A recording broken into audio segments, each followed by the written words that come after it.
네, 요한복음 강의 55번째 시간인데요.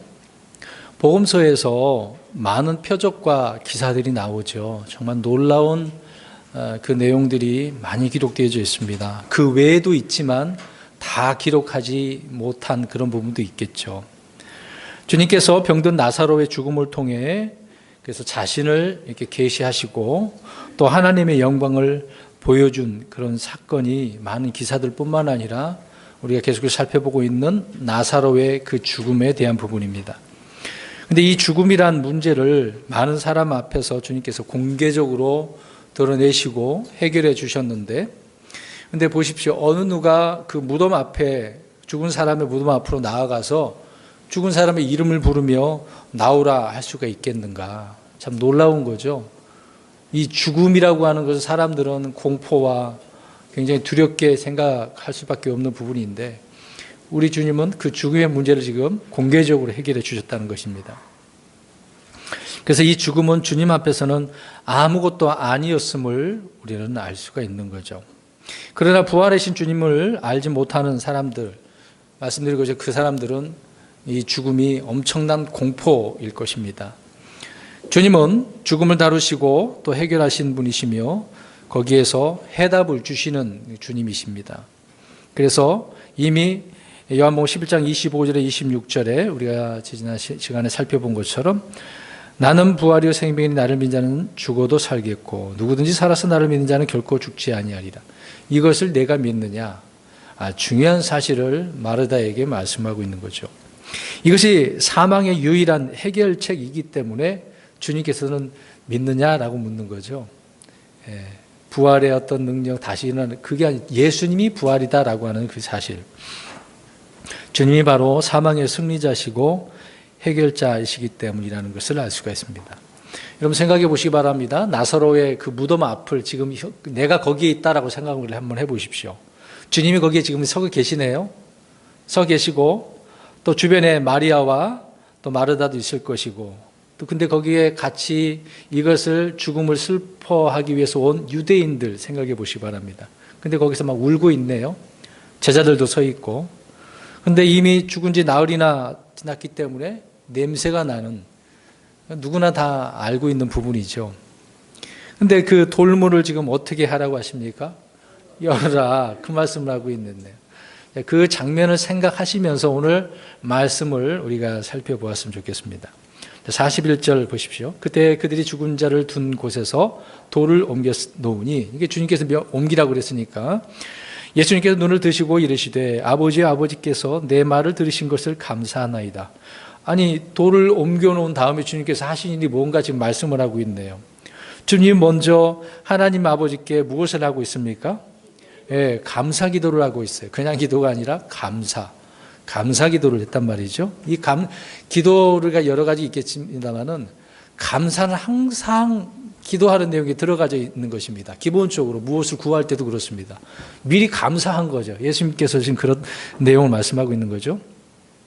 우리가 이제 바울 서신에 바울이 빌립보서 4장 6절에 말씀하고 있는데 이렇게 말합니다. 아무것도 염려하지 말고 오직 모든 일에서 기도와 간구로 너희가 요청할 것들을 감사와 더불어 하나님께 알리라.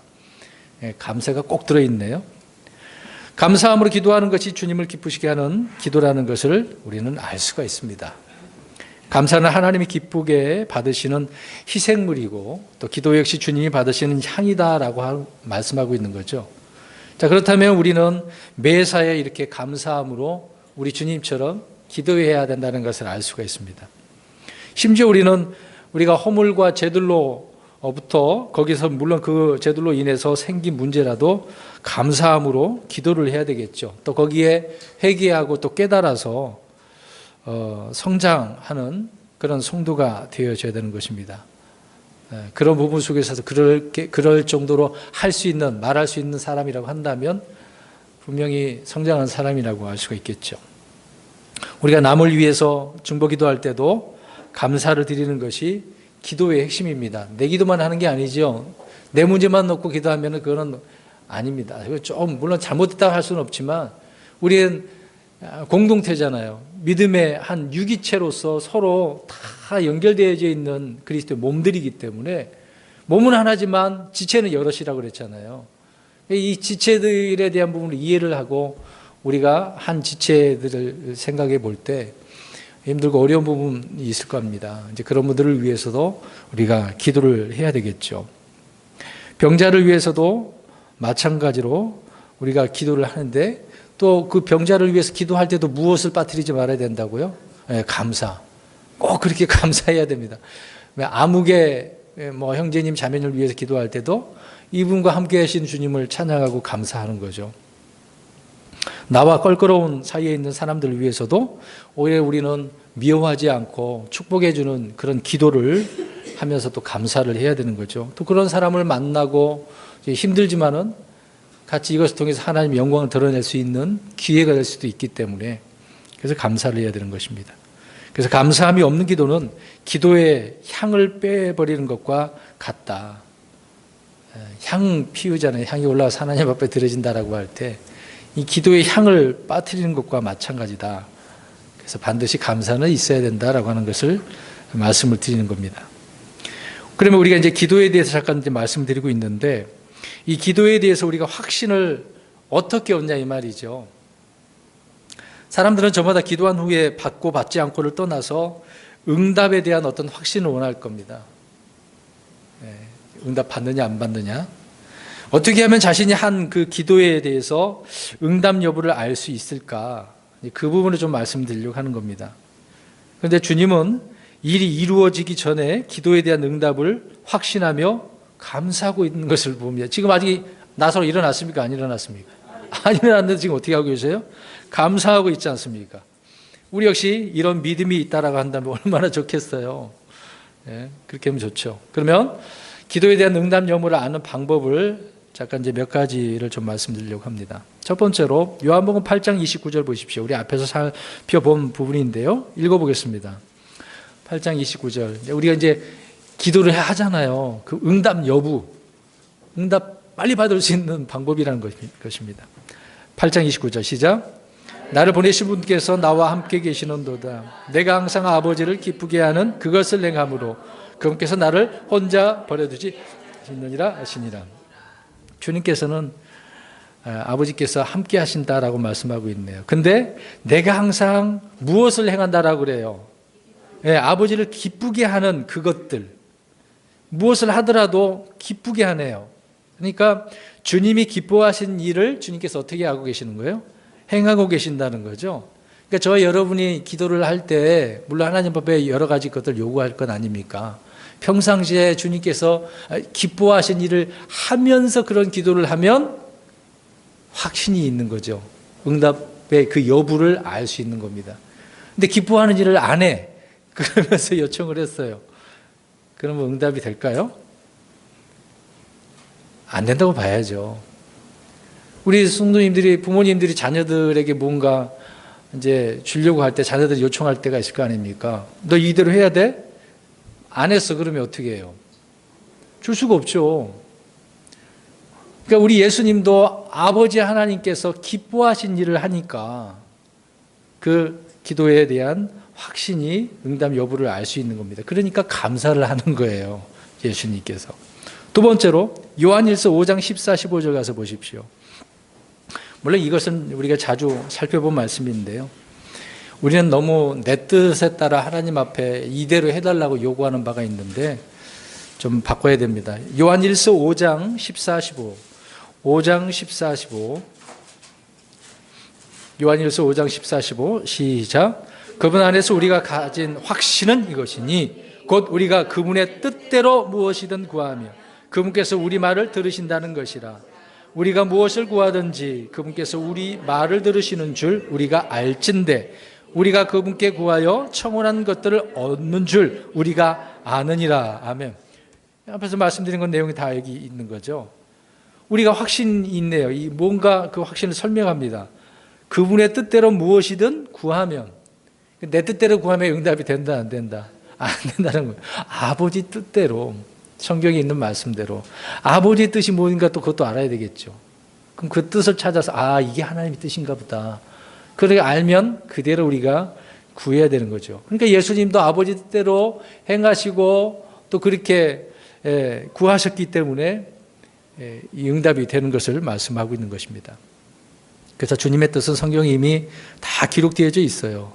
말씀을 들을 때 마음속에 들어오는 그런 구절들을 우리가 잘 준비하고 적어 놓았다가 그것을 붙들고 기도하면 되는 것입니다. 그럴 때 우리가 더딜지라도 그것은 성취되는 거예요. 반드시 성취되는 겁니다. 세 번째로 기도 응답의 여부를 알 수 있는 방법은 마가복음 11장 24절을 보시기 바랍니다. 참 이것도 우리 그리스도인들에게 중요한 부분입니다. 내가 믿지도 않는데 그걸 되기를 바란다는 것은 말도 안 되는 거죠. 마가복음 11장 24절입니다. 시작. 마가복음 11장 24절 시작. 그러므로 내가 너희에게 이르노니 너희가 기도할 때에 무엇을 원하든지 너희가 그것들을 받는 줄로 믿으라. 그리하면 너희가 그것들을 받으리라. 아멘. 자, 받는 줄로 어떻게 해야 돼요? 믿으라. 그러니까 받을 줄 알고 믿음으로 구하는 겁니다. 받을 줄 알고 이런 확신이 있는 가운데 기도를 해야 되는 거겠죠. 여러분, 자식은 부모에게 무엇을 구할 때 받을 줄을 생각을 하고 달라고 하는 거잖아요. 그렇게 생각하고 구하는 것이 있고, 근데 어떨 때는 안 될 줄 알면서도 생각하면서도 요구하는 것이 있지 않습니까? 일단 말이나 해보자. 뭐 그런 경우도 있지 않을까요? 마찬가지로 우리 성도들도 이미 기도할 때에 마음속에 이런 확신이 있어요. 마음속에서 자신을 어떻게 정죄하거나 의심이 가면 그거는 응답이 없다고 봐야 돼요. 이미 확신이 있단 말입니다. 그러면은 응답이 있다고 말씀하고 있는 것이죠. 그래서 주님은 믿음으로 어떻게 해야 돼요? 구하라. 믿음으로 구하라. 그래서 야고보서 1장 6절 7절에 그러나 그는 믿음으로 구하고 조금도 흔들리지 말지니라. 흔들리는 자는 마치 바람에 밀려 요동하는 바다 물결 같나니 그 사람은 자기가 무엇을 주께 받을 줄로 생각하지 말라. 이미 의심한 사람들은 응답이 없다 그 말입니다. 받을 줄로 생각도 하지 말래요. 응답이 아니니까. 오직 믿음으로 구하라. 이것이 기도 응답의 확신을 얻는 방법임을 말씀을 해주고 있는 겁니다. 우리의 믿음을 크고 강하게 하는 것에 우리는 최선을 다해야 되겠죠. 그래서 성령의 열매 중에 이 믿음, 이것을 사모하고 또 성령님의 그 열매로 맺히는 믿음을 우리가 열망을 해야 되겠죠. 또 믿음의 말씀들을 늘 경청을 해야 되는 것입니다. 그런 응답이 되려면 그렇게 해야 되겠죠. 그런데 오늘 본문의 말씀 보니까 우리 주님은 언제나 확신에 찬 기도를 하셨고 또 응답을 100% 확신했습니다. 그리고 감사함으로 구하셨다는 거죠. 여러분, 주님께서 산을 옮기는 일이나 뽕나무를 바다에 옮겨 심는 일이나 나사로를 살리는 일들을 우리가 믿음으로 할 수 있는 일이라고 말씀하셨잖아요. 근데 이런 믿음이 지금 우리 사람들에게는 정말 부족한 것을 볼 수 있습니다. 그 다음에 네 번째로 기도에 대한 응답 여부를 알 수 있는 것은 마태복음 18장 19절 말씀이 있는데요. 자, 우리가 나 혼자 기도하기가 어려워요. 힘들어요. 그러면 어떻게 하라고 하는지 보겠습니다. 마태복음 18장 19절 시작. 내가 다시 너희에게 이르노니 너희 중에 두 사람이 자기들이 구할 어떤 것에 대하여 땅에서 한 마음이 되면 하늘에 계신 내 아버지께서 그들을 위해 그것을 행하시리라. 아멘. 한 사람도 아니고 두 사람이 이제 구할 어떤 것이 있네요. 그래서 땅에 한 마음이 되어가지고 하나님 앞에 구하면 어떻게 해요? 그것을 하나님께서 행하신답니다. 그러니까 교회 안에서도요, 합심 기도가 참 중요하거든요. 개별적으로 뭐 나름대로 기도를 하시겠습니다만은 같이 기도하는 것도 참으로 중요합니다. 그래서 이런 부분에 있어서 우리가 함께 어떤 기도 제목을 가지고 성도들을 위해서 문제를 놓고 교회 방향을 놓고도 우리가 기도할 수가 있겠죠. 특히 가정의 부부가 같이 이렇게 손잡고 기도한다면 얼마나 좋겠습니까? 함께 모여서 이렇게 하는 기도에 능력이 있고 힘이 있다는 것을 우리가 알 수 있습니다. 그래서 합심해서 기도하는 것이야말로 연약한 믿음을 또 강하게 할 수도 있는 거죠. 믿음이 강한 형제들과 함께 기도함으로써 믿음은 더욱 견고해질 수도 있기 때문에 그렇습니다. 이런 좋은 관계가 우리 교회에서 일어났으면 좋을 것 같습니다. 또 그렇게 되고 있고 또 그렇게 더 풍성했으면 좋을 것 같아요. 그 다음에 마지막으로 5번째, 뭐 6번째가 얘기를 하는데, 요한복음 14장 14절에 그냥 제가 읽겠습니다. 너희가 내 이름으로 무엇이든지 구하면 내가 그것을 행하리라. 우리는 누구의 이름으로 기도합니까? 주님의 이름으로. 물론 오전에 우리 아이들 기도에 대한 이야기를 말씀했는데요. 우리 다 알다시피 주님의 이름으로 기도를 하는 것입니다. 왜? 주님께서 자신의 이름을 그렇게 사용해서 기도하라고 하셨기 때문에. 하나님은 예수님의 이름을 그걸 기억하시지 저와 여러분의 이름을 그렇게 좋아하게 여기시지는 않겠죠. 그 다음에 요한복음 15장 7절에 너희가 내 안에 거하고 내 말들이 너희 안에 거하면 이라고 했습니다. 계속해서 거하면. 그러니까 말씀이 풍성히 거하게 해야 기도 응답 여부를 우리가 알 수 있고 확신이 있게 되어지는 것입니다. 그래서 우리는 말씀 묵상과 암송은 기도의 최상이라는, 응답의 최상이라는 것을 알 수가 있겠죠. 여러분, 우리 아이들 저희 지금 유아실에 놀고 있을 것이지만 애들이 거기에서 뭘 하나요? 장난 갖고 놀죠. 근데 애들이 그걸로 갖고 얼마나 재밌어 합니까? 제가 무슨 얘기를 하려고 하냐면, 아이들이 이렇게 장난감을 가지고 놀듯이 저와 여러분은 뭐 논다는 표현은 아니지만 늘 말씀을 가지고 막 읊조리는 거예요. 묵상하고 암송하고. 그럴 때 강한 확신이 여기서 생기는 거죠. 이런 부분을 우리가 생각을 하면서 기도 응답의 여부를 우리가 확신을 더 가질 수 있는 것입니다. 아무튼 주님은 그것을 확신하시고 지금 감사하셨다, 그 얘기입니다. 이런 부분에 있어서 주님께서 제자들에게 불가능이 없는 기도의 그 모습을 보여주신 거죠. 자, 이런 것은 다 가능하다 이 말입니다. 아셨죠? 네. 그래서 42절 보시겠습니다. 오늘 본문 11장 42절.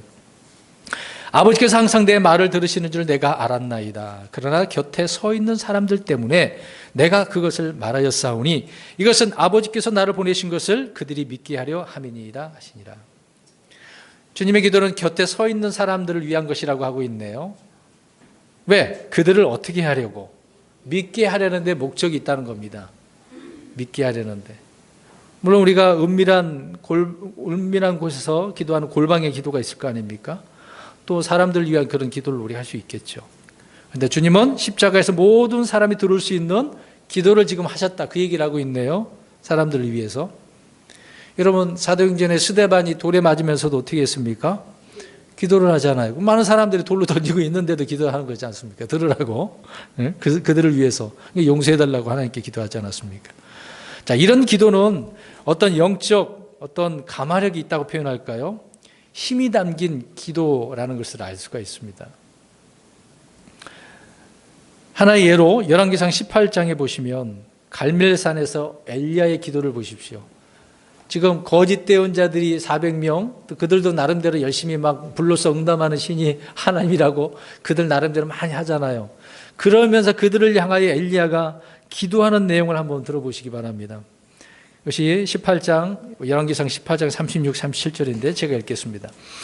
저녁 희생물을 드릴 때 대언자 엘리야가 가까이 가서 이르되 주곧 아브라함과 이삭과 이스라엘의 하나님이요 주께서 이스라엘 안에서 하나님이신 것과 내가 주의 종인 것과 내가 주의 말씀대로 이 모든 일을 행하는 것을 저들이 이날 알게 하소서. 이제 예수님처럼 그 얘기하는 거죠.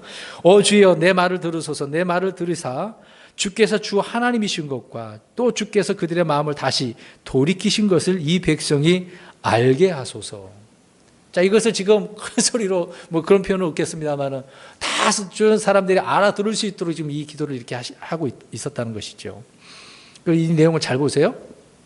엘리야는 지금 누구의 재단에다가 불러 응답하는 거예요. 거짓 대언자도 아니고 자기가 놓은 그곳에 확신이 있어요, 없어요? 있어요. 이 확신에 찬 기도. 잘 보세요. 너희들은 아무리 그래도 소용없어. 하나님은 이런 하나님이야. 나와 함께 하시는 하나님, 내가 거기다 이제 나중에 보면 물까지 갖다 부었지 않습니까? 근데 거기에 하나님이 불로서 탁 태우잖아요. 확신이 그렇게 차 있었단 말입니다. 그런 기도였고, 모든 사람이 하나님의 능력과 영광에 대해 그래서 이 부분에 대해서 핑계할 수가 없잖아요. 똑같이 그렇게 했는데 엘리야의 그 제단에만 불이 붙었으니 그들이 무슨 핑계를 대겠습니까? 바로 그것이거든요. 우리가 확신에 찬 이런 기도, 응답이 돼보세요. 더 놀랍죠. 자, 그런 부분 속에서 우리 주님께서는 사람들 때문에 그 서 있는 사람들에게 주님을 믿게 하려고, 아버지께서 자기를 보내신 것을 믿게 하려고, 참 우리 주님의 이 기도 말씀하신 것을 참 우리가 보겠습니다. 그 다음에 43절 보십시오.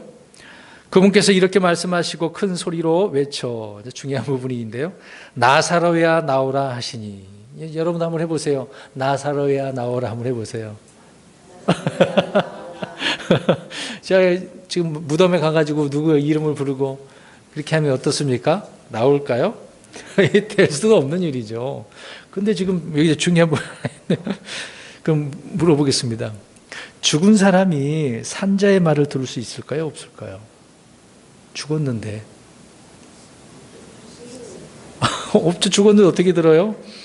죽은 자가 느낄 수 있어요? 없죠. 걸을 수도 없고. 죽은 사람은 누구의 음성만 이제 들려지는 겁니까? 그렇죠. 예수님 하나님의 음성만이. 누구의 음성 들을 수 없지만 하나님의 음성. 어느 순간 그들도 이제 죽은 자들 다 부활할 거 아닙니까? 뭐 믿는 자든 안 믿는 자든 다 부활하니까요. 누구는 우리는 의의 생명의 부활이지만 안 믿는 사람들은 심판의 부활로 일어나게 될 것이지만은요. 잘 생각해 보시기 바랍니다. 죽은 나사로는 누구의 음성도 들을 수 없고 느낄 수도 없는 상황입니다. 아무리 그 돌문 앞에서 마르다와 마리아가 울어도 오라비요 오라비요 아무리 그렇게 해도 소용이 없는 거죠. 오직 한 분 하나님의 말씀만이 그에게 들릴 뿐이라는 것입니다. 죽은 자에게 말할 수 있는 분은 어떤 신접한 그런 사람들, 주술사들, 흑마법 그런 거 있지 않습니까? 그런 자들이 아니고 오직 하나님뿐이라는 거죠. 그러니까 이것을 통해서 예수님이 누구라는 겁니까? 그렇죠. 하나님이라는 거예요. 요한복음 5장 25절에 진실로 진실로 내가 너에게 이르노니 죽은 자들이 하나님의 아들의 음성을 들을 때가 오고 있는데 곧 지금이라. 듣는 자들은 살리라. 누가 지금 그 듣고 일어난 거예요? 나사로네요. 물론 이제 나사로가 다시 부활했지만 나중에 또 죽었겠죠. 지금까지 살아있는 것도 아니고. 여기서 말씀하고자 하는 것은 나사로야 나오라 할 때 주님의 음성을 듣고 나온 것. 하나님의 음성을 듣는 자들은 그래서 산다라는 것을 말씀해 주고 있는 겁니다. 이 다음에 우리가 죽게 되어지면 주님께서 우리를 부르실 거 아닙니까? 휴거 때를 생각해 보세요.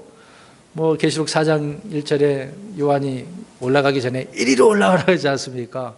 주님께서 공중으로 임하실 때 저와 여러분들을 부르실 거란 말이에요. 이미 죽었다고 한다면, 무덤에 있다고 한다면 주님께서 여기 나사로야 나오라 한 것처럼 저와 여러분의 이름을 부르면서 제 이름이 이제 김경환이니까 경환아 나오라 그러면은 무덤에서 일어나서 주님 앞에 올라가는 것 아니겠습니까? 하늘로 올라가겠죠. 주님께서 나사로의 무덤을 향해 큰 소리로 외친 것은 주위의 모든 사람이 이것을 듣게 하기 위함이었다라는 것이겠죠. 죽은 자를 향해 외치는 자는 죽은 자를 일으키시는 주님 한 분밖에 없다라는 것을 말씀해 주었습니다. 그래서 이 일은 주님이 곧 하나님이심을 온 세상에 선포한 역사적인 사건이라는 거예요. 그냥 지어낸 이야기도 아니란 말입니다. 그리고 곧 있게 될 십자가의 죽음과 부활에 대한 말씀이기도 하겠죠. 우리 주님은 주님의 이 부활을 믿지 못하는 또 제자나 사람들에게 이미 이 부활을 믿을 수 있는 충분한 근거를 미리 말씀하시고 제공해 주셨던 거겠죠. 이렇게 알려줬던 것입니다. 저와 여러분은 지금 나사로처럼 깊은 죽음의 잠에 혹시 빠져 있지는 않습니까? 주님은 우리를 향해 말씀합니다. 이사야 60장 1절에 일어나라 빛을 발하라 내 빛이 이르렀고 주의 영광이 일어나 내 위에 임하였느니라. 일어나서 빛을 발해야 되는 거 아니겠습니까? 아무튼 우리 주님께서 나사로의 이름을 부르고 나사로가 나왔다는 거. 이제 이것 때문에 과거 신학생 때 사람이 굉장히 막 논쟁이 있었어요. 어떻게 이 음성을 듣고 나올 수 있는 거. 예수님이 부르셨을 때 이미 살아있다가 부르탁 나왔느냐 어쨌느냐 그런 건 중요한 게 아니죠. 이미 죽었지만 주님의 말씀하신 것을 듣고 나사로가 나온 것이지 그 전에 살아있었고 어쨌든 이미 죽었는데 그건 말할 필요도 없는 거죠. 44절입니다. 죽은 자가 수의로 손발이 묶인 채 나오는데 묶였는데 참 어떻게 걸어 나왔는지 모르겠습니다. 그의 얼굴은 수건으로 묶였더라. 예수님께서 그들에게 이르시되 그를 풀어주어 그가 다니게 하라 하시니라. 주님의 이 권능의 말씀 어떻습니까? 이 말씀은 죽은 자를 어떻게 하는 거예요? 살아나게 살리게 하는 생명의 말씀이라는 거예요. 그 말씀 한마디가 하나님의 권능은 곧 부활의 권능이라는 것을 말해주고 있는 것이죠. 그래서 주님이 풍랑이 불 때 바다야 잔잔하라 그러니까 어떻게 됐습니까? 그렇죠. 자연 만물도 이렇게 다 주님의 말씀에 순종을 하는데 이 인간이 이게 그렇지 않단 말이죠. 사람이 죽은 자가 무덤에서 걸어나오고 병자가 일어나서 걸어가고 눈먼 자가 눈을 뜨는 일은 하나님의 권능이라고밖에 말할 수 없겠죠. 이런 주님이 우리에게 권능을 조금만 나눠주면 우리는 막 무엇이라도 할 수 있을 것 같이 느껴지지 않습니까? 막 지금 당장 막 불이 막 타오른 것처럼 막 뭔가 이룰 것처럼 어떤 초능력을 막 행사하는 것처럼 예전에 우리 유리계라 아시죠? 그래 TV에도 나와가지고 이게 숟가락 젓가락 이렇게 막 비벼보니까 그것이 어떻게 됐어요? 근데 알고 보니까 다 그거 어떻습니까? 사기였다고 다 드러났죠? 인터넷 한번 쳐보세요. 유리계나 그 내용이 다 나오거든요. 다 그게 사기였었습니다. 근데 사람들은 그것을 보고서 우와! 그래 저도 그거 봤거든요. 그 장면을. 놀랍더라고요. 같이 해보라고 해서 막 문질러 보고. 근데 저는 안 되던데요. 네. 참 이게 사기였는데도 불구하고 아무튼 그런 능력을 막 거짓이라도 사람들이 먹고 사는 세상입니다. 그러나 우리 주님은 우리에게 그런 권능을 조금 이렇게 나누어 주셨을까요? 그런 문제가 아니라 나눠줬어요.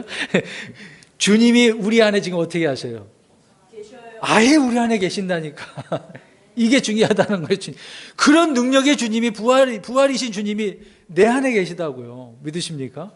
네. 나를 성전으로 삼고 내 안에 계시잖아요. 살고 계시지 않습니까? 물론 주의 하늘에도 계시지만 네, 참 놀라운 우리 주님이시죠. 45, 46절 보시기 바랍니다. 그때 마리아에게 와서 예수님께서 행하신 일들을 본 유대인들 중에 많은 자들이 그분을 믿었으나 그들 중에 어떤 사람들은 자기들의 길로 바리새인들에게 가서 예수님께서 행하신 일들을 그들에게 고하니라. 이제 좀 문제가 또 있네요. 하나님의 영광을 직접 목격한 유대인들 가운데 믿는 자가 많이 생겼습니다. 그런데 몇은 지금 그러지 않은 것을 보죠. 몇은 이런 사건을 보고도 믿지 않고 누구에게 달려가요? 바리새인들에게 달려가서 예수님을 고발하는 거예요. 우리가 봤는데요. 그 사람 이런 일을 했어요. 여러분 생각해 보세요. 이런 일을 하는 사람이 있겠죠. 이것으로 보건대 믿지 않는 사람들은 그 무슨 표적을 봤다 하더라도 믿을 수가 없어요. 왜 그럴까요? 믿지 않기로 마음에 이미 어떻게 한 상태예요? 예, 정해놨어요. 나 안 믿어. 너가 뭘 해도 안 믿어. 콩으로 뭐 쓴다고요? 나 그래도 안 믿어. 이런 사람들이에요. 참 이게 문제죠. 그 똥으로 매주 만들면 그걸 믿으려나? 말도 안 되는 소리죠. 믿지 않기로 이미 마음에 작정을 한 사람들은 증거들을 보고서도 안 믿는 겁니다. 그러니까 우리가 이게 누구에게 이제 복음을 전할 때나 성경을 알릴 때도 성경을 가지고 딱 보여주잖아요. 눈으로 봐도 안 믿는다니까요. 희한하지 않습니까? 오늘 지금 이 사람들이 지금 죽었다 살아난 것을 봤어. 그랬는데도 주님을 안 믿었다고요. 놀라운 사건을 지금 기록을 해놓고 있습니다.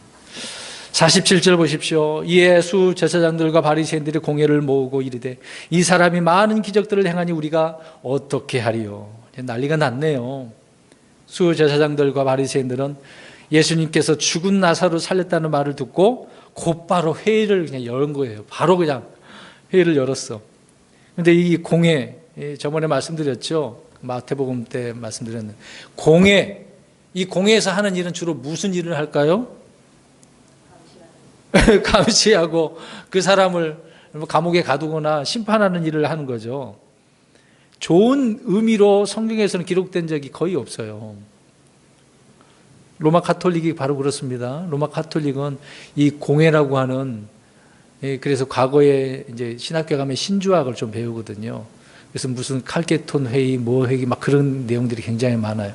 그 모여서 이대로 우리가 믿음 생활을 해야 된다, 믿음의 고백을 해야 된다, 안 하면 너 이단이다, 칼로 찔러 죽이고, 그런 일을 하는 사람들이 가톨릭이거든요. 그들은 이 공회라는 단어를 잘 사용하는 거죠. 그러니까 자신들의 정체가 누구인지를 지금 스스로들이 다 보여주고 있습니다. 제사장들과 바리새인들의 고민이 무엇이겠습니까? 지금 내용을 잘 보세요. 이 사람이 많은 기적들을 행하니까 이제 어떻게 하냐 이 말입니다. 이들의 고민은 이런 기적을 행하고 행할 수 있는 예수님은 도대체 누구시냐, 그건 문제가 아니라, 그런 게 고민하는 게 아니고 오직 사람들에게만 관심이 있어요. 지금요. 누구에게 관심이 있다고요? 사람들. 왜? 그 사람들이 자기를 따르다가 누구 따를까 봐.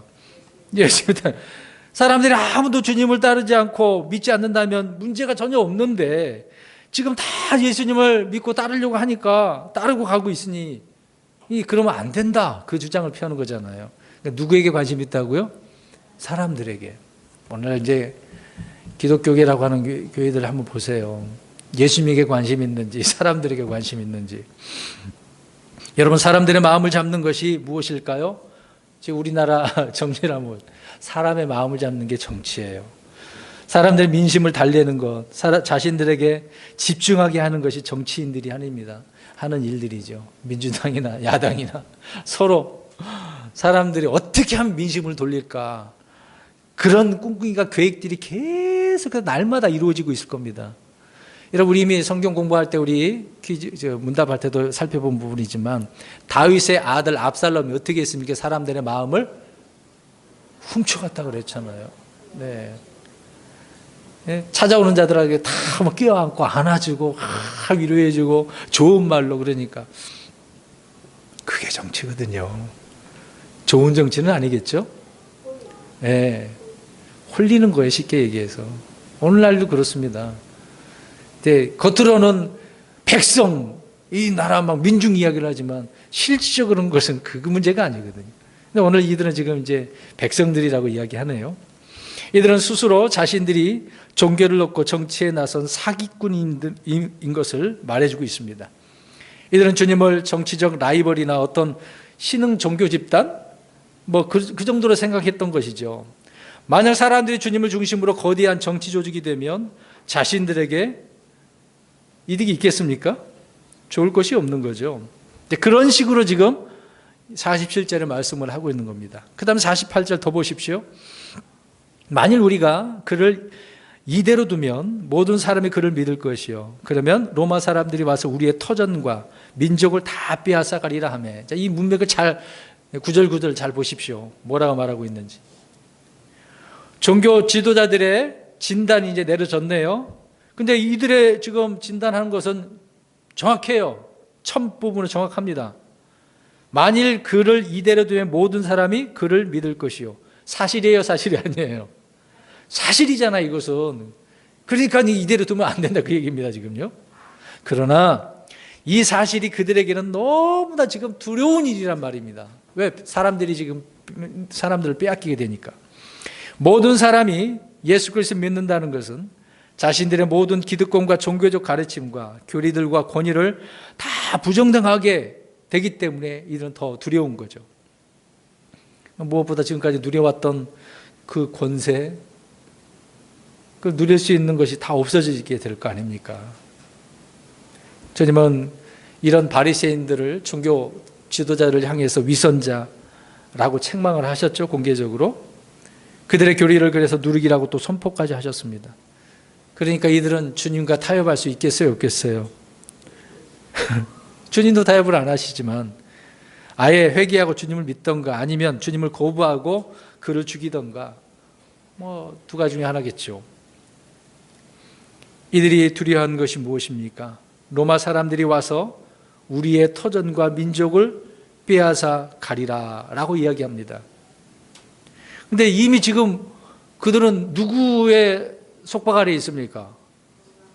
이미 로마에 점령당해서 로마 식민지에 있는 거잖아요. 들어가져 있는데 또 이런 말을 했을까요? 잘 보세요. 이미 빼앗겨져 있는 상태입니다. 하지만 이들에게 상당한 어떤 자치권을 인정받고 있었기 때문에 그러는 거죠. 너희들 종교생활 해도 돼. 근데 우리 로마가 원하는 대로 너희들이 하는 거야. 그걸 인정받은 거죠. 그러니까 종교 지도자들은 로마가 주는 그 기득권 위에다가 자신들의 터전을 지금 가꾸고 있었던 것입니다. 근데 이 맛을 봤는데 거기서 나오고 싶을까요? 이런 생각해 보세요. 저기 우리 성도님들, 우리 갑자기 우리나라에 아주 좀 힘 있는 분이 우리 성도님들에게 뭔가 해줬어. 그러면 어떻게 할까요? 이제 선거할 때 어떻게 하시겠어요? 이분 나쁜 놈입니다. 찍어주면 안 됩니다. 그렇게 하시겠어요? 받아먹은 거 있어봐요. 어떻게 할까요? 좋은 말 해주죠. 지금 이들은 로마를 통해서 어떤 기득권 행사를 터전을 지금 가꾸고 있는 것이죠. 순서를 잘 보세요. 저기 48절 다시 한번 보세요. 민족이 먼저입니까? 우리의 터전이 먼저입니까? 우리의 터전과 민족이라고 그랬어요. 그러니까 민족에 대해서 관심 있는 게 아니라 뭐에 더 관심 있는 거예요? 자기들의 터전. 잘 보세요. 이는 종교인들의 특성입니다. 종교인들의 특성이에요. 종교인들은 자신들이 민족주의자고 애국주의자인 것처럼 말을 하긴 하지만 결국은 자신들이 가진 기득권을 지키는 것을 최선을 다합니다. 오늘날 기독교를 잘 보십시오. 겉으로는 하나님이 다 그러고 실제적인 것은 무엇을 이야기할까요? 자기. 그러니까 세습이 나오는 거고 여러 가지 문제가 생기는 겁니다. 종교인들이 하는 일들이기 때문에 그러는 거죠. 49절 50절 보십시오. 그들 중에 한 사람으로서 그 해의 대제사장인 가야바라 하는 자가 그들에게 이르되 너희가 결코 아무것도 알지 못하며 또 한 사람 백성을 위해 죽어서 온 민족이 멸망하지 않게 되는 것이 우리에게 유익한 줄을 깊이 생각하지 아니하는도다 하더라. 참 놀라운 일이 또 벌어졌네요. 종교 지도자들이 공회를 열어서 예수님에 대해 이제 대책을 마련하고 있었는데 그러다 갑자기 대제사장 가야바가 결론을 내려버리네요. 열심히 서로 막 의견을 내고 그렇게 하고 있는데 다 무시해버리고 독단적인 결론을 지금 딱 한마디 던지는 거죠. 근데 이 말이 예언적 말이, 예언하는 말이었습니다. 자, 그 말 중에 한 사람이 백성을 위해 죽어서라고 했습니다. 이제 이 가야바가 말하는 것을 보세요. 그러면 한 사람이 백성을 위해 죽는다. 그럼 예수님은 어떻게 하겠다는 거예요? 죽이겠다. 네. 살인 계획을 지금 말하는 겁니다. 이 말이에요. 예언을 하는 거지. 그건 뒤에서 더 설명드릴게요. 죽이자는 말이에요. 죽이자는 말. 그는 가야바는 대의 명분을 민족을 위해서라고 하고 있는데 온 민족이 멸망하지 않게 되는 것이 우리에게 유익하다라는 결론을 내린 것입니다. 그러니까 목적을 위해서는 수단이 정당화된다는 전형적인 논리가 가야바 입에서 대제사장 입에서 나온 거예요. 여러분 이것이 예수회죠. 가톨릭의 예수회가 목적을 위해서는 수단과 방법을 가리지 않고 별의별 짓을 다 합니다. 사람 죽이는 거 아무것도 아니에요. 지금까지 엄청난 사람을 죽인 게 가톨릭 예수회거든요. 지금 가야바가 그렇게 말하고 있는 거죠. 그의 이 말은 주님이 백성들의 죄를 위해서 죽는 구원자로서의 죽음에 대한 이야기가 아닙니다. 지금요. 예언을 하긴 했는데 자기는 모르고 말하는 거예요. 지금요. 정치 지도자로 잘하지 못하도록 제거하자 하는 그것뿐이에요. 지금요. 가야바는 민족을 위해서라고 말하지만 핵심은 우리에게, 앞에 우리 읽었지 않습니까? 우리. 이들의 관심은 언제나 우리의 유익이라고 말을 하고 있습니다. 그들은 진리를 위해서, 하나님의 영광을 위해서는 말을 모르고 있는 거죠. 오직 처음부터 끝까지 우리의 유익을 쫓아서 생각하고 말하고 행동하고 있음을 우리가 알 수가 있습니다. 대제사장 가야바는 유대 민족의 멸망을 염려하는 것처럼 말을 한 것 같지만 그들의 혼이 지옥에 가는 문제, 죄의 용서를 받는 문제 등에서는 관심이 있을까요, 없을까요? 없어요. 아예 지금 기득권 세력을 이거 유지해야 되는 것밖에 없어요. 대제사장이 무엇입니까? 무엇을 하는 일이 오늘 문제 중에 이렇게 나간 게 있는데 하나님께 희생물 드리고 백성들의 죄를 속죄하는 사역을 말하는 게 그러니까 민족을 위해서 저 일을 해야 되는데 그것은 안 하고요. 그러나 가야바는 이런 일보다 자신들의 유익에만 지금 관심이 있었던 겁니다. 그 다음에 51절 보십시오. 그는 스스로 이 말을 하지 아니하고 그 해의 대제사장이므로 예수님께서 그 민족을 위해 죽으실 것을 대언하되. 이것을 사도 요한이 기록을 했지 않습니까? 가야바의 입에서 나온 대언이라고 말을 하고 있습니다. 예언을 한 거죠. 가야바는 자신의 유익을 위해서 생각하고 말했을 뿐인데 하나님은 그의 입을 통해서 죽음을 어떻게 하겠다고요? 대언하게 하셨다. 온 민족을 위한 죽음이라고 선포하게 하고 있는 거래요. 부정한 입이라고 하더라도 가야바의 속마음과 의도는 상관없이 그는 예수님을 죽이는 일이 민족을 위한 것이라고 선포했던 것은 사실이기 때문에 예수님의 죽음으로 온 민족이 멸망하지 않게 된다는 건 역시 자신의 의도와는 상관없이 정확히 맞는 말이긴 했습니다. 이 대제사장 가야바는 정치적, 어떤 물리적, 육체적 그 멸망을 입으로 말을 했을 뿐이지만 주님은 그의 말을 영적으로 적용하고 영적 진리로 지금 말씀하고 계시는 거예요. 이 말은 가야바가 스스로 생각해서 한 말이 아니라고 말하고 있습니다. 그냥 입에서 튀어나온 말이긴 했어요. 그래서 이 말은 그가 스스로 한 것이 아니오라고 이야기합니다. 자기도 모르게 말이 나온 거예요. 이게 툭 나온 겁니다. 가야바는 어쨌든 대제사장이었고 주님은 그에게 입에다가 이런 말을 탁 담아주신 거예요. 듣는 사람들은 이 부분은 제각각으로 해석을 하겠습니다만은 영적으로 적용하면 정확한 진리가 아니겠습니까? 그래서 이것을 정치적, 육신적으로 이렇게 적용을 하면 어떤 사람이 되겠습니까? 살인자가 되는 거죠. 살인자. 참 놀라운 내용의 말을 가야바가 한 것으로 우리가 보게 되는 거죠. 52절 보십시오. 이제 몇 구절 남았네요. 두 구절. 그분께서 그 민족만을 위해 죽지 아니하고 널리 흩어진 하나님의 자녀들을 모아 하나가 되게 하려고 죽으실 것을 대언하였더라. 성경은 계속해서 가야바의 대언으로 해석을 하면서 그렇게 말씀을 하고 있습니다. 가야바는 자신의 입에서 나온 말이 대언인 줄도 몰랐고 또 영적 의미도 몰랐습니다. 그 말을 들었던 사람 역시 주님을 죽이자는 말로 지금 사람들은 다 알아듣고 있는 내용이에요. 우리 그 다음 53절을 볼 때 분명하게 우리가 알 수 있습니다. 이런 점에서 우리는 영적 지각의 열매를 맺는 일이 얼마나 중요한가를 알 수 있습니다. 잘 보세요. 영적 지각, 깨달음이잖아요. 영적으로. 정말 중요한 부분이거든요. 생각해 봅시다. 예를 민수기서를 보면 발람이란 대언자, 거짓 대언자죠. 모압의 대언자인데 그런 이방인이고 우상 숭배자고 이교도들의 대언자였는데 주님은 이 발람의 입을 통해서 어떻게 하셨습니까? 이스라엘을 저주하게 하시나요? 왜? 오히려 복을 선포하게 하지 않습니까? 그 입을 탁 하나님께서 잡고 계시니까. 또 그 입에서 야곱의 별에 대한 대언도 나오고. 근데 사실 발람은 그 뜻이 무엇인지 알아요? 몰라요? 몰라요 지금요. 몰라요. 그러나 성경은 정확하게 그의 입에서 나온 대언들을 하나하나 다 해석을 해주잖아요. 마찬가지로 가야바의 입에서 나온 대언은 가야바는 물론이고 수제사장들과 바리새인들이 무슨 뜻인지 전혀 모르고 그냥 죽이자는 말로 알아들었습니다. 그들이 죽이자고 말했던 그 예수님은 죽음의 의미가 온 민족을 대신한 그런 죽음이라는 사실을 알고 엄숙하게 두려움으로 행한 것이 아니었던 거죠. 우리 고린도전서 2장 8절 가서 읽어보겠습니다. 그래서 이 부분에 대해서 정확하게 바울 사도가 말씀을 하고 있네요. 고린도전서 2장 8절. 2장 8절 시작.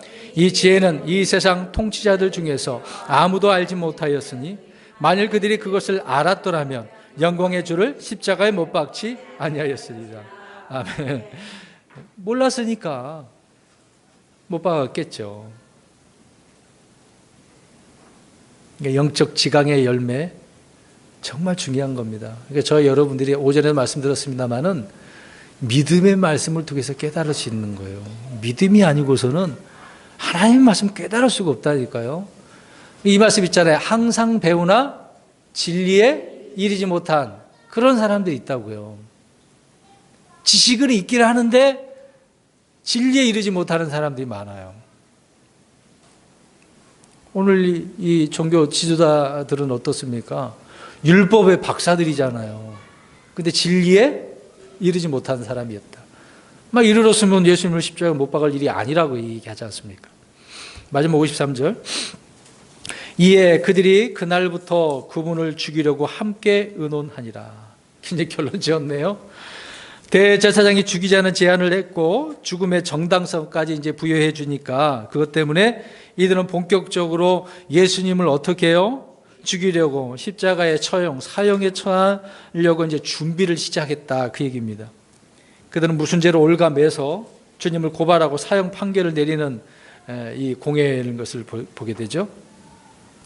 이제 주님의 죽음이 임박해져 있음을 암시적으로 우리가 이해하게 되겠죠. 자, 이 의논에 대해서 성경은 뭐라고 말하는지 우리 시편을 좀 찾아보겠습니다. 시편 2편 2절. 자, 그러면 이제 그들이 이런 의논을 내고 결론을 줬어요. 근데 이들에 대해서 성경은 또 어떻게 말을 했는지 보자 이 말입니다. 시편 2편 2절. 시작. 땅의 왕들이 스스로 나서며 치리자들이 함께 의논하여 주와 그분의 기름 부음 받은 자를 대적하며 이르기를. 야, 땅의 왕들, 치리자들이 함께 어떻게 해요? 의논해. 어떤 의논이에요? 대적하고 죽이자 그 얘기잖아요. 초림 때나 재림 때나 언제나 주님을 대적하는 것을 우리가 알 수 있습니다. 이 부분에 대해서 다윗이 또 말씀하네요. 시편 31편 13절 우리 읽어봅니다. 31편 13절. 시작. 내가 많은 사람에게 모함을 들었사오니 두려움이 사망에 있나이다. 그들이 나를 치려고 함께 의논하면서 내 생명을 빼앗기로 꾀하였나이다. 아멘. 함께 의논을 했네요. 치려고, 생명을 빼앗으려고. 오늘 누가 그렇게 한 겁니까? 오늘 본문에 보니까 바리새인들, 종교 지도자들, 대제사장이. 시편은 많은 부분에 있어서 고난의 시편 내용이 많이 있습니다. 온통 주님이 당하시는 슬픔과 고통과 모함에 대해서 말씀을 하고 있어요. 마지막 한 구절만 더 보겠습니다. 71편 10절 11절 보겠습니다. 71편 10절 11절 읽습니다. 10절 11절 시작. 내 원수들이 나를 비방하며 내 혼을 잡으려고 숨어 기다리는 자들이 함께 의논하여 이르기를 하나님께서 그를 버리셨으니 그를 핍박하고 사로잡으라. 그를 건질 자가 없도다 하나이다. 아멘. 참 놀랍죠? 성경에 이런 말씀들이 지금 공회에서 의논하는 바리새인들과 수제사장들을 향한 말씀이라는 사실을 그들은 꿈에도 몰랐어요. 자기들이 그렇게 될 줄. 그런 사람일지. 자, 여기서 우리가 생각해보는 부분이 마지막 부분이긴 하는데요. 우리는 성경을 읽을 때 이 말씀이 나에게 어떻게 적용되는지 늘 살펴보고 두려움과 떨림이 있어야 돼요. 그러면서 우리가 살아야 되거든요. 우리 그리스도인들은. 이 말씀이 나에게 이렇게 적용될지 모른단 말이에요. 사실상. 이들도 지금 그런 거잖아요. 그러니까 말씀을 두려워하지 않은 사람들은 아무리 성경을 읽고 설교를 들어도 그 말씀이 그 일이 자신과 무관한 이야기인 줄로만 생각하는 사람도 있어요. 그 말이 아니죠. 그렇게 받아들이면 안 됩니다. 그러나 모든 성경은 나에게 직접적으로든지 아니면 간접적으로든지 분명히 연관되어져 있다는 거예요. 믿으십니까? 그렇게 말씀을 주고 있는 거예요. 오늘 이 종교 지도자들이라고 하는 바리새인들 대제사장 정말 악한 일을 자기들이 그러한 자인지도 모르고 대형까지 한 것을 보게 되어집니다. 우리는 이런 말씀들을 보면서 우리 주님이 어떤 분이었는지, 오늘 나사렛 죽음을 통해서 주님은 부활이시고 또 죽음을 해결하시는 분이시며 사람을 살리시는 분이다. 물론 우리 저와 여러분도, 우리 믿는 자들 다 주님께서 말씀하신 대로, 약속하신 대로 하실 것이지만 그 가운데 우리는 그 주님을 어떻게 알고 믿고 섬기느냐, 그리고 또 그 말씀을 우리가 살아가면서 이것을 다 나에게 우리가 적용시키고 그 말씀을 두려워할 줄 아는 그리스도인이 되어야 된다는 것이죠. 오늘 아무리 박식하고 훌륭하다라고 하더라도 많은 사람들은 자기 머리로 알고 이해하려고 하기 때문에 그렇습니다. 우리는 내 머리로 성경을 이해할 수가 없어요. 말씀을 가지고 그 말씀을 이해하고 깨달아야 옳은 것입니다. 그래서 믿음의 말씀이 더욱더 풍성한 저 여러분의 삶이 되시기를 주의 이름으로 축원합니다.